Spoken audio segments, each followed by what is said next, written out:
निर्माण करना चाहें तो हमें एक निर्णय पर आना पड़ेगा। जैसा एक व्यक्ति अपने अनुकूल, अपनी इच्छा के अनुकूल, अपनी आवश्यकता के अनुकूल भवन बनाता है, उसी प्रकार अपनी इच्छा के अनुकूल, अपनी कामना के अनुकूल, अपनी आवश्यकता के अनुकूल, अपने सामर्थ्य के अनुसार मानव के निर्माण करने का संकल्प करना चाहिए। वह दिव्य मानव हो।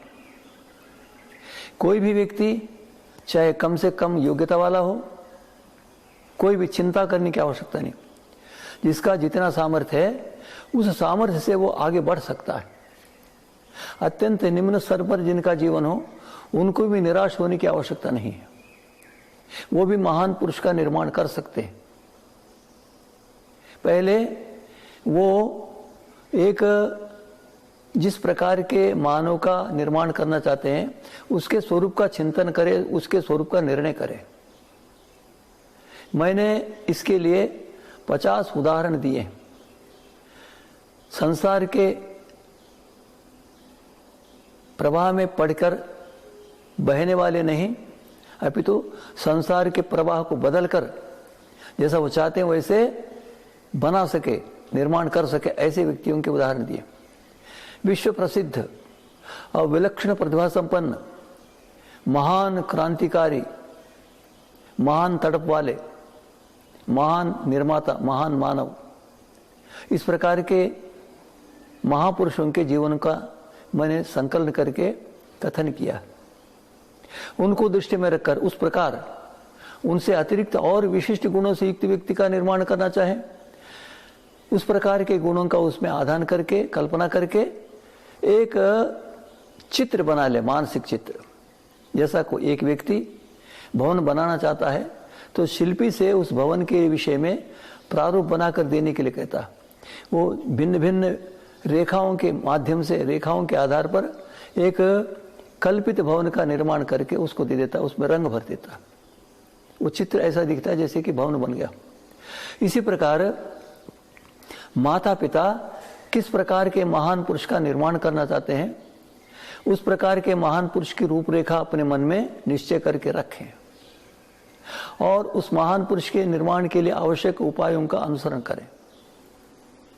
हमारे शास्त्रों में अनेक स्थानों पर लिखा है, विशेष करके आयुर्वेद में लिखा है, माता जिस प्रकार के संतान को चाहती है, उस संतान के लक्षणों को चाहती है, उस प्रकार के लक्षणों से युक्त संतान का निर्माण कर सकती है। उसके लिए उपाय भिन्न भिन्न होते हैं। जैसे एक व्यक्ति अपनी संतान को शरीर विज्ञान देना चाहता है तो चिकित्सा विज्ञान में उसको पढ़ाना पड़ता, चिकित्सकों के द्वारा प्रशिक्षण दिलाना होता। यदि कोई व्यक्ति अपनी संतान को दार्शनिक बनाना चाहे तो दर्शन शास्त्रों को पढ़ाने वाले विद्यालय में प्रविष्ट करना होगा, दर्शन विद्या पढ़ाने वाले आचार्यों को समर्पण करना होगा, वो पढ़ा में तो बन सकता। ऐसे ही विभिन्न प्रकार की कामनाओं के लिए, विभिन्न प्रकार के महान पुरुषों को लक्ष्य बनाकर चलने के लिए विभिन्न प्रकार के उपाय, तो उन सब का अच्छे प्रकार से अध्ययन करके, मनन करके, चिंतन करके एक लक्ष्य ऐसा बनावे, उस लक्ष्य में कोई परिवर्तन करने की आवश्यकता न हो। लक्ष्य यदि सुदृढ़ है, जीवित जागृत लक्ष्य है तो प्राप्त करके रहेगा। एक व्यक्ति इस गुरुकुल से भाग्यनगर जाना चाहता है अथवा दिल्ली जाना चाहता है तो उसकी गति में, वेग में भिन्नता होती है, लक्ष्य के आधार पर वेग होता है। इसी प्रकार जिस प्रकार के महान पुरुष के स्वरूप का चिंतन किया हो, उस प्रकार के महान पुरुष को लक्ष्य बनाकर चले और उसके लिए आवश्यक साधनों का संकलन करे, साधना करे तो संभव है। जब तक दंपति, माता पिता अभीष्ट संतान के स्वरूप को निश्चित नहीं करेंगे, उनके स्वरूप पर कोई चिंतन नहीं होगा, उनके स्वरूप का कोई विचार नहीं होगा, ऐसा कोई लक्ष्य नहीं होगा, तो उनके यहां से महान पुरुषों का निर्माण संभव नहीं हो सकता। महान पुरुषों का निर्माण करना हो तो महान पुरुषों के स्वरूप का चिंतन करके उसी के अनुसार प्रयत्न करना होता। तो माता पिता मिलकर एक लक्ष्य को निश्चित कर लिया महान पुरुष का निर्माण करना है, महामती नारी का निर्माण करना है, वो निश्चय करें। चाहे वो विद्वान हो, चाहे वो राजनीति कुशल हो, राजा हो, राजा प्रजा सेवक हो, क्षात्र धर्म से युक्त हो, प्रजा का सम्यक पालन कर सकता हो और वैश्य बनकर धन धान्य को प्राप्त कर सकता हो, समाज के कल्याण के लिए अपने धन धान्य का उपयोग कर सकता हो। जो कोई इन गुणों में से किसी एक को प्राप्त नहीं कर सकता हो, वह इन आश्रम वालों को, इन वर्ण वालों को सहायता देने के लिए प्रयत्न करे। सब समान है, कोई नीचा कोई ऊंचा नहीं है।